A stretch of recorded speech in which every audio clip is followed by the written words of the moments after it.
Një investim i rëndësishëm në sistemin e ujësjellësit ka nisur në njësinë administrative Trebinj të Pogradecit, duke sjellë zgjidhje për një problem të kahershëm të furnizimit me ujë të pijshëm.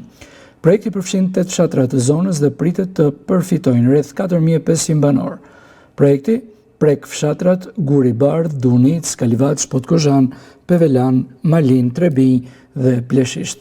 Punimet kanë nisur prej disa ditësh dhe po ndërhyet me tubacione bashkëkohore që garantojnë furnizim të qëndrueshëm dhe cilësor. Krahas ujësjellësit po punohet edhe për përmirësimin e infrastrukturës rrugore. Investimi realizohet nga Agjencia Kombëtare e Ujësjellësit në bashkëpunim me Bashkim Pogradec. Kryetari i saj, Lir Xhakolli, ka inspektuar nga afër punimet, duke deklaruar se me këtë projekt përmbyllet një herë mirë problemi ujit të pijshëm për zonën e Mokrës.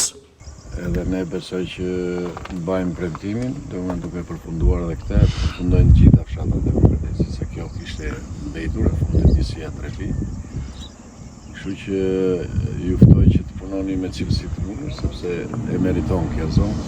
Është një zonë shumë e bukur, edhe do bëjmë maksimumin, them se do arrijmë në ndihmën tuaj, në ndihmën e ujësjellësit, se do ndihma të gjithë qytetit.